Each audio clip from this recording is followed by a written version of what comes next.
On Saturday, a demonstration was held in Mackay regarding the Myanmar military junta and the overthrow of the democratically elected government in Myanmar.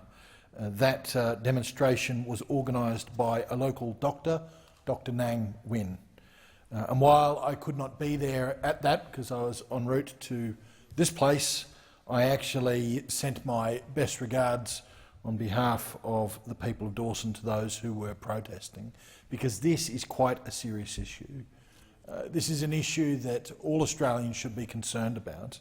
The Myanmar military, led by Commander-in-Chief Min Aung Hlaing, seized control of a democratically elected government on the 1st of February this year, following a general election last year in which Aung San Suu Kyi and her Civilian National League for Democracy party won a very large majority.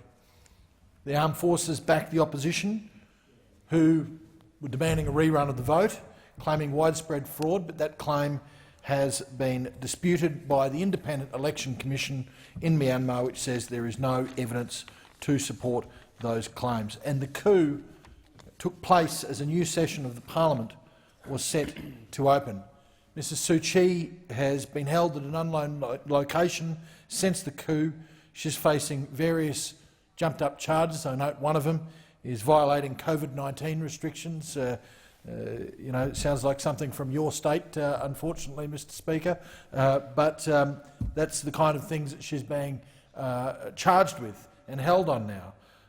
According to the UN, 149 people have been killed during the civil disobedience, or so the state there claims, since the 1st of February, civil disobedience being another word for protests, and many of these being peaceful protests. Some media outlets are saying that number is understating the fact there could be up to 250 deaths. We know that thousands have been arrested, and we know that earlier this month the police did open fire on peaceful protesters with submachine guns. Now, there is now what is going to be a famous photo that should be an emblem for peace in that part of the world and an emblem against oppression, and that was the photo of Sister Anne Rose Nu Tong, who was kneeling in front of police officers, pleading for them to not fire upon innocent people in the crowd, but to kill her, to take her life.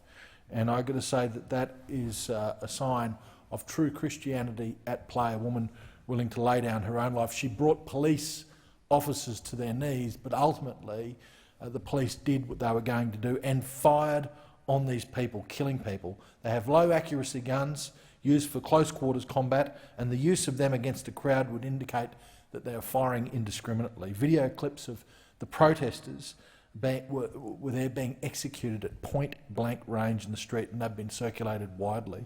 Reports of protesters being shot in the head in order to kill instantly have been out there, and it is now law that protesters, even peaceful protesters, receive an unappellable death penalty, many of them being slaughtered in the street. Some are taken to a cell and then executed.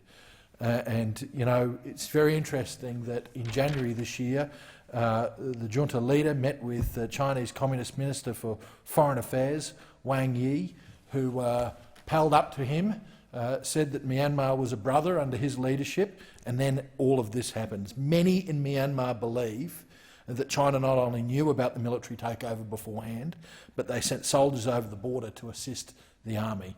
We don't know what the proof of that is. Both of these countries are now under dictatorial control, and Myanmar has done the Chinese thing by cutting off the internet to its citizens and blocking most of the outside world from knowing what the hell is going on in there. What we do know is that China are the major arms supplier to the Myanmar military, and that the weapons that are being used to kill Myanmar citizens have been supplied by the Chinese.